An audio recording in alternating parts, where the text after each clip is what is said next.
मोहब्बत ने। অভিনেতা জিতেন্দ্র বলিউডের বিখ্যাত এই তারকা তার দীর্ঘ অভিনয় জীবনে দর্শকদের একাধিক সুপারহিট ছবি উপহার দিয়েছেন। তার অভিনীত ছবিগুলোর মধ্যে হিম্মতওয়ালা, ফর্জ, আওলাদ, জুদাইয়ের মতো ছবিগুলো আজও দর্শকদের মনে গেঁথে রয়েছে। 7 এপ্রিল এই অভিনেতার জন্মদিন। 1942 সালের এই দিনে ভারতের পাঞ্জাব রাজ্যের অমৃতসরে জন্ম হয় তার। জন্মের পর তার নাম রাখা হয় রবি কাপুর। তার জীবনের শুরুটা একেবারেই দারিদ্রতার মধ্য দিয়ে। মুম্বাইয়ের বস্তি এলাকাতেই এক সামান্য মধ্যবিত্ত পরিবার তাদের। জিতেন্দ্রর বাবা বলিউডে বিভিন্ন প্রোডাকশন হাউসে নকল গয়না সরবরাহ করতেন। একদিন হঠাৎ হৃদরোগে আক্রান্ত হয়ে মারা যান তিনি। এরপর পুরো পরিবারের দায়িত্ব এসে পড়ে রবি তথা জিতেন্দ্রর উপর। বাবার পরিচিত কিছু লোকের সূত্র ধরেই বলিউডে নিজের কেরিয়ার শুরু করতে নেমে পড়েন জিতেন্দ্র।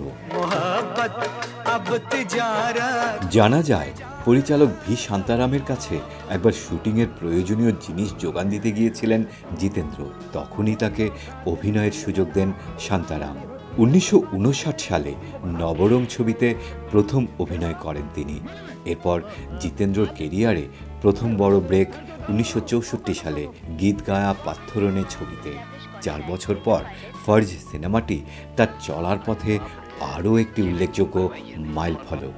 এই ছবিতে মন্ত বাহারো কা মে আশিক গানটিতে কস্টিউম হিসেবে জিতেন্দ্র মুম্বাইয়ের একটি সাধারণ দোকান থেকে সাদা জামা আর সাদা জুতো কেনেন। তারপর সেই স্টাইলটি আইকনিক হয়ে যায়। জিতেন্দ্রর ছবি মানে নাচ। কারওয়া, হামজলি ছবিতে অনবদ্য নাচের সুবাদে তাকে বলা হতো জাম্পিং জ্যাক অফ বলিউড। এছাড়াও 6 থেকে 9 দশক অবধি তার দীর্ঘ কেরিয়ারের একটি বড় অংশই দক্ষিণী ছবির রিমেক। মজার ব্যাপার হলো সেই সময়ে দক্ষিণী ছবির রিমেক হলেই আগে ভাবা হতো জিতেন্দ্রর কথা। প্রায় 80টি রিমেক ছবিতে অভিনয় করেছেন তিনি, যার বেশিরভাগই সুপারহিট। জিতেন্দ্রর সঙ্গে শ্রীদেবী এবং জয়াপ্রদার অনস্ক্রিন রসায়ন ছিল বক্স অফিসে চূড়ান্ত সফল। পাশাপাশি রীনা রয়, নিতু সিং, হেমা মালিনী, সুলক্ষণা পণ্ডিত, বিন্দিয়া গোস্বামী, রেখা, মৌসুমী চট্টোপাধ্যায়ের সঙ্গে জুটি বেঁধেও তিনি সফল ছবি উপহার দিয়েছেন।